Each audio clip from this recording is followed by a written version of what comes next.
All right, so this is just like what we did before, where you had to draw out your what the story is telling you, and then try to figure out what you needed to find using trigonometry. So your setup here, there's three parts to this. You're making a drawing, an illustration to try and understand it. You're setting up your trig, and then you're solving it. It says to the nearest tenth. Don't forget to include units. I took off points for last time because you guys didn't include units. So do that. Zoom in. Yeah. All right, so number one, a sled. Do you guys know what a sled is? I've never used one before, but I think I've seen them in movies, right? A sled is what you use on snow, right? Going down a hill.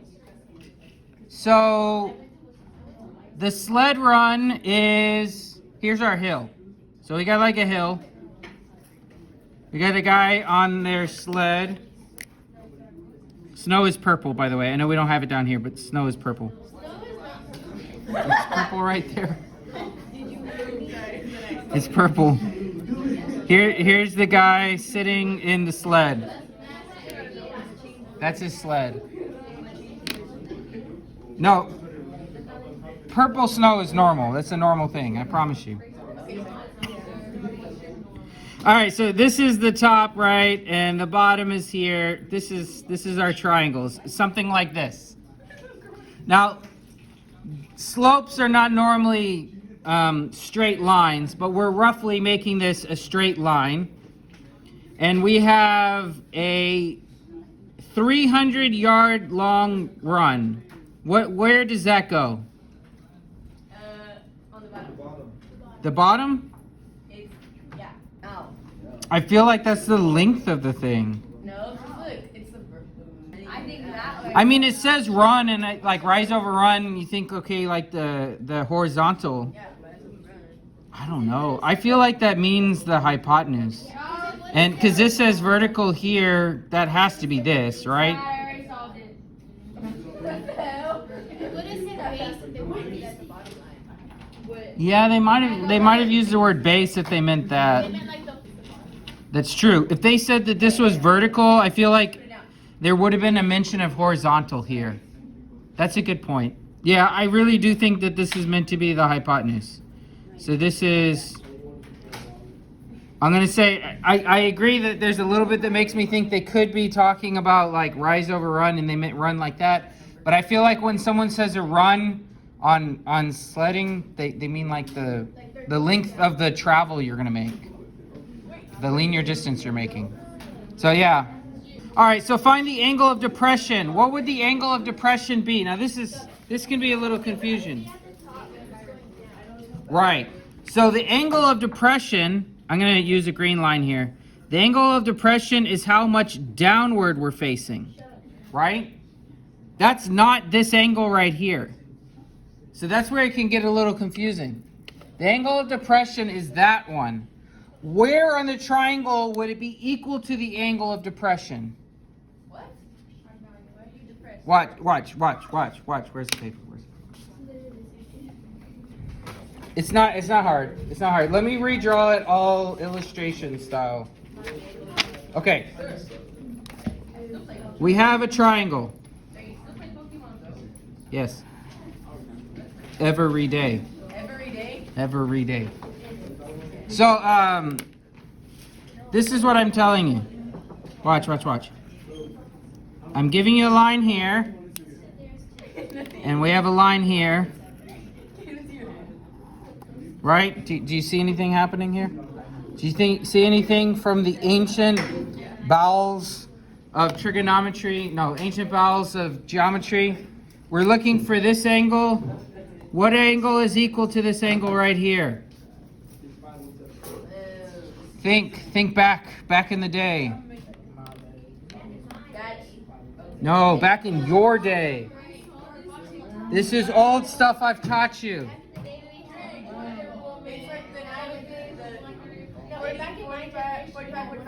No, further. Go back further in life. We used to have these things called transversals. Does that ring a bell? Oh no. Oh no, your geometry teacher has failed you. We have two parallel lines and a transversal that goes across it. We have the ground, and then we have this line that was talking about the angle of depression. So I drew another parallel line. The angle of depression is that line that's parallel to the ground angled down, right? Which means I'm not talking about this angle in the triangle. I'm talking about an angle outside of the triangle. So I said what angle inside of the triangle is the same as this triangle? The same as this angle. Huh? Okay. Right here, right? Why? Because when we have transversals, remember the, what is it called? These things. These things. Oh my goodness, sir. Vertical angles. Here we go. This is a Oh my God. alternate interior. That's what it was. Alternate interior. You don't remember doing this? Yes, I do. Alternate interior, same side interior, corresponding, alternate exterior, all that stuff. I remember it, I just forgot. Like I said, when I taught it to you, I said they have all these names, but the basic is that we have a parallel lines and they intersect each other, and all the acute angles are the same, and all the obtuse angles are the same. That's what I taught you. Like, forget about all the names, right? Okay, so this is all that to say, this is the angle we want. The angle of the depression is the same side, is the same angle as the angle at the bottom of the triangle. So we are looking for this one. So based off of looking for that, theta, based off of looking for that,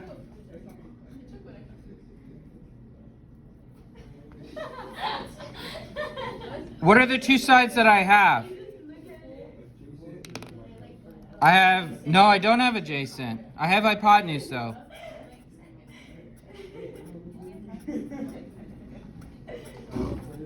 Oh, no, you have opposite. I have opposite, yeah, because adjacent would be the run thing, and we don't have that. We have the lift and the hypotenuse. So yeah, we would go with the cosine, sorry, like you said, sine inverse of opposite 27.6 divided by 300. So put that in your calculator. Make sure that your calculators say degrees. Remember, if you press the dragon button, DRG, it switches. So make sure it says degrees. I've seen a couple of you accidentally bump that, and then you're guaranteed to get the wrong answer. 27.6 divided by 300. What do we got? No, I got 5 also. But it says to the nearest what? What are we going to? 10th? So this would be 5 point what?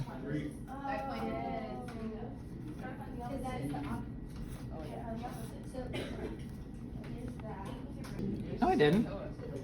It said it wanted the angle of depression, which is outside of the triangle. So I was asking you what angle inside of the triangle equals the outside of the triangle. The other thing that you could do, honestly, is you could find this angle here, and that would be cosine. You could do cosine of that, and then you could subtract 90. Let's try that. This is the answer, right? 5 point something? 5.2786. That. If I did 27.6 divided by 300, and then I press second cosine, look what it gives me. 84, that thing. And then I press minus 90, enter, and then I switch to sign. See how it's the same number? So you could do it that way. I just wanted to remind you of transversals. Look at the old days that we had. Was math simpler then? I don't know. Anyways, so just so that now you can compare. Maybe that's something I haven't showed you. That sine and cosine are always 90 degrees opposite of each other. Number 2, a doctor is using a treadmill to assess the strength of a patient's heart. He sets the 48-inch long treadmill at an incline of 10 degrees. This is probably something Mr. Evans needs to do. Whoa. A stress test on my heart. How high is the end of the treadmill raised? Oh, wait. Did they give us? Okay. The treadmill, right? Okay, here's the treadmill.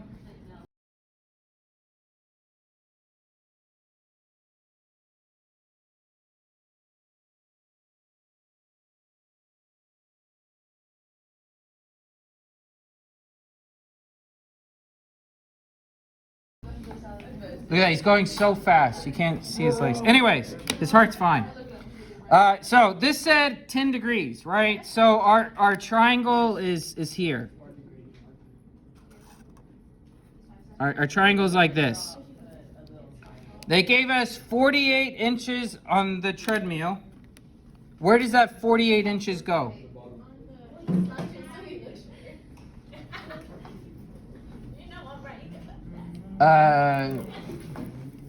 Sets to the 48 long treadmill. When they say the length of a treadmill, the 48 inches is what? The hypotenuse, because it's the length of the tread that you can run on. So 48 is here, inches. This is 90 degrees, obviously. Where is the 10 degrees?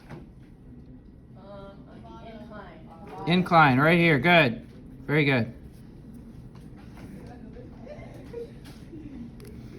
How high? Okay, so they don't want the angle. They want the height. We've been finding the angles this whole time. They want this. All right, what do we need for this? Okay, draw your treadmill man. Make sure he's on fire, though. He needs to be running really fast. So we're not looking for an angle this time. So it's not inverse, right? It's not inverse. It's the other thingy that we did. It's the normal stuff we've been. Yeah. The normal measurements. So, SOHCAHTOA, what are we using here? We have what and what? We have hypotenuse. Hypotenuse is 48. So that's either sine or cosine. And do we have are we looking for adjacent or are we looking for opposite? Opposite. So we're using sine again. So we have sine of 10 degrees equals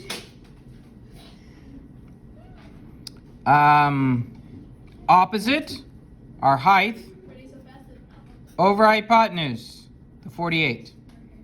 48. We have to get 48 away from the h. Yeah, but how do you break it? 48. Oh my god. We move the 48 on the other side. You move the 48 on the other side. Yes, that's what I was looking for. So times the 48. We're multiplying here and we're multiplying it in here. This is why I look down when I run. So how do you type it? Okay, there's two ways you can type it. It looks like 48 times 10. Yeah, you could do 48 times and then press sine. Oh, sorry, press 10 and then sine and then equals. You can do that. Okay, I got that. Or you can just press 10 sine and then say times 48, which might be a little bit easier to understand. You do the angle, press sine, and then put times 48, kind of reading it backwards.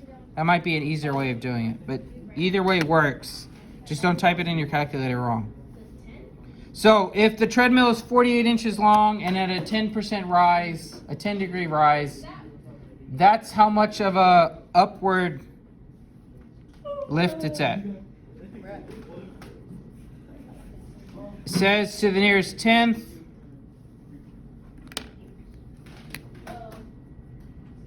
that would be 8.3 inches, right? Gotta always put the right units. Inches. All right, number 3. Find the angle of elevation of the sun when a 12.5 meter tall telephone pole casts an 18 meter long shadow. Oh, this is the same thing as finding the height of the height of the trees, but this time we're finding the angle of elevation. So you have a telephone pole way up in the sky. That's where it comes from. So we have a telephone pole, right? Here's our telephone pole. I don't know how to draw. Oh, that thing. You can draw a triangle. I don't know. I like to have fun. All right, so I like to have fun with my illustrations. Find the angle of elevation of the sun when a 12.5 meter tall telephone pole casts a 18, so it's casting a shadow. So 18, there's a shadow.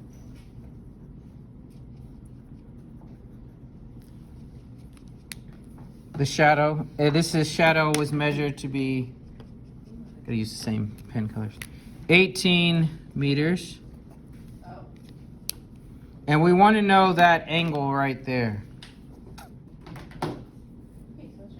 So the sun is casting an angle way out there, right? Super bright sun. That's why the guy's on fire. He touched the sun. So the sun's casting an angle. We want to know the angle. Where is the angle at? Is the angle here or here? Find the angle of elevation of the sun. Okay, elevation means this, right? So So the top. No. From the ground. Angle of elevation. I have to look up at it, so it's a reference towards the ground. It's this angle. This angle right here, theta. All right, I kindly set it up for you. You're finding this angle. You should know whether you're using sine, cosine, or tangent. Set it up. You're doing the inverse, right?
All right, what did you guys get?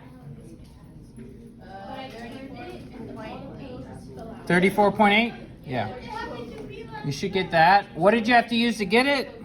If you didn't get this number, it's because you didn't use tangent. Inverse tangent. Inverse tangent will get you the almost 35. All right. Number 4.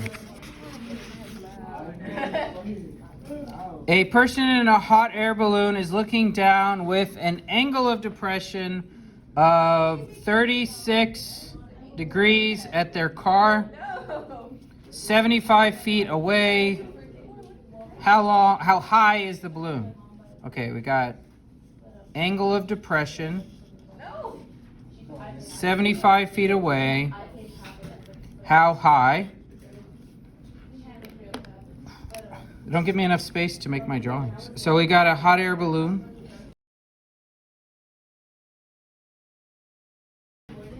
Anybody ever been in a hot air balloon? No. Me neither. No way. I'm scared of getting stuck in one. I'm scared of falling to my death, so that would keep me out of one. There was a movie on Amazon that they did about a hot air balloon. They can't come down. That's what I'm scared of. You've established this a long time ago. Okay, it's 75 feet away. Angle of depression is 36 degrees. They want to know how high, the height.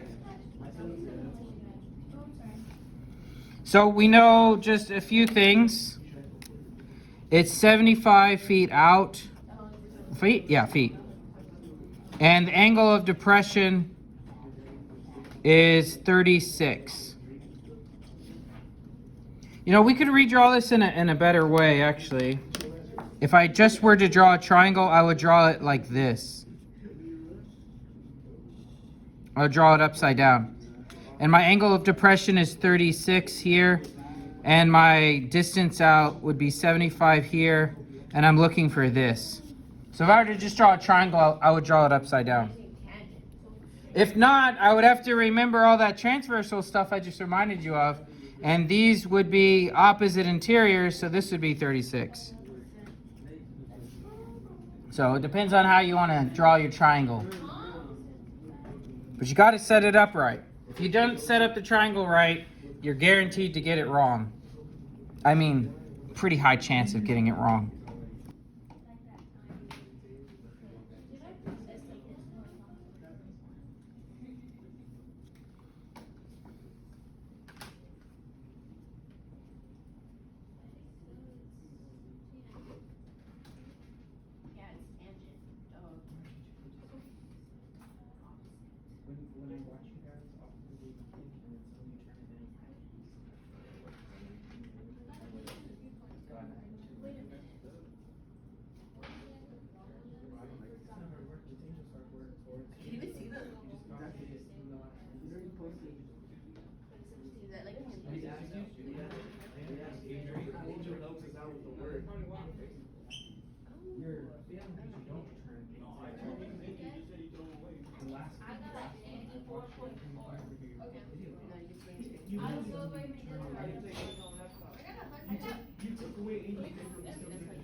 That's the wrong angle. Put it there.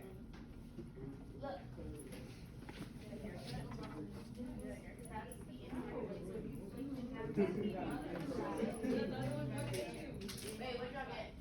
Yeah, but if you saw her, you should open the door. I got 54.4. I mean 54.6. 35.6. I mean 35.3. I should get that. Because I didn't tangent. And it's asking for the opposite side. So then I put.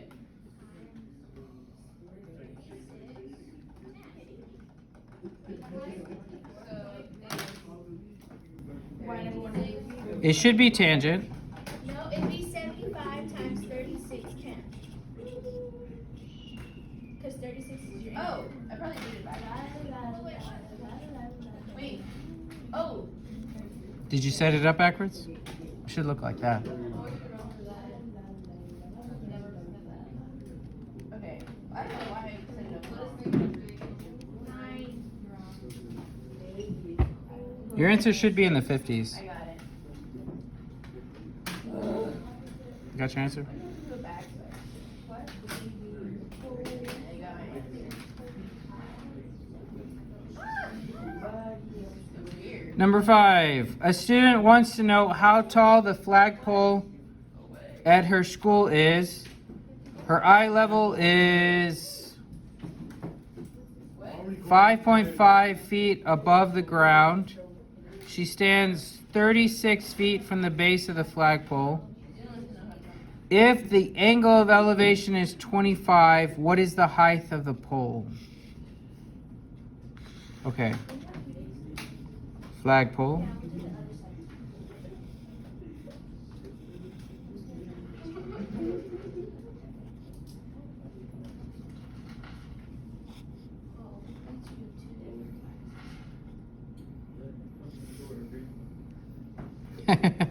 I gave all those curves and then I forgot to curve the... Here's our flag. Just have stripes, right?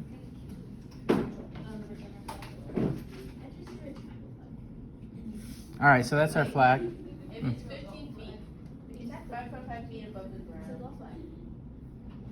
So that's something they haven't been referencing. So it's the person is here. So, what do you mean your actual front Emma? Are you trying to tell me? They're saying that we're starting from the height of the person's eyes. Okay, so this is the bottom. Is 5.5 feet.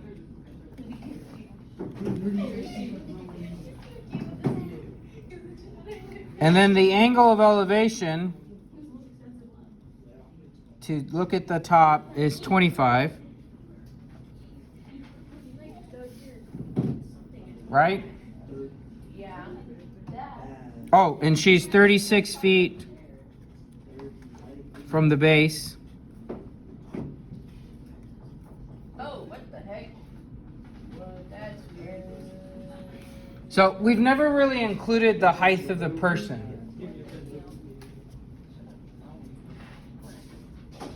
But it's not really hard to kind of include that in your thinking. So this is our triangle. When we're looking for the height, this will be our answer that we'll get. This is what we're looking for. But then we will add 5.5 at the end to add up to the total height of it. Does that make sense? So our triangle is to find most of the height, but then we have to include the height of, not the person, but the height to their eyesight. So it's an odd way of saying it. We're not talking about the person's height, but the height to their eyeball. No, it's not just a joke. I'm here to learn. Right. I'm here to learn.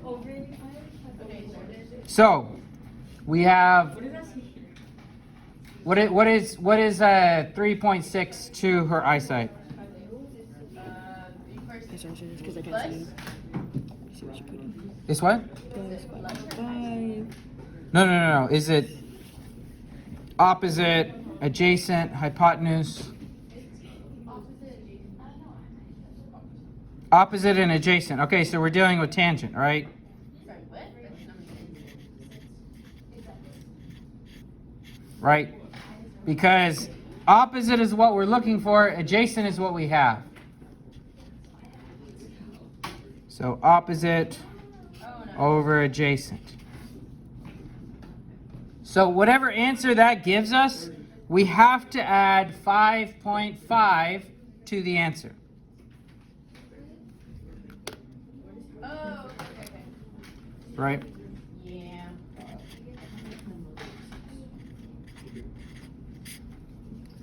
So the way that you would type it is, 25 tangent times 36 plus 5.5. Oh, wait, what? You're doing tangent, 22. you'd press 25, and then you press tangent, right? And then you're going to tell your calculator, also multiply that by 36. We've all been doing that before. So times 36. But then you're going to add 5.5. Order of operations. The tangent, the multiply, the add.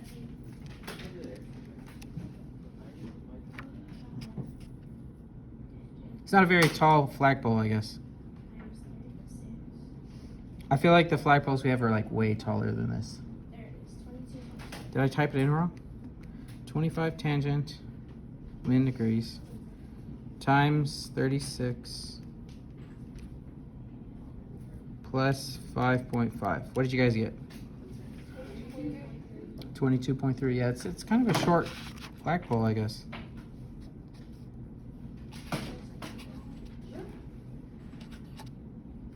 Is that feet?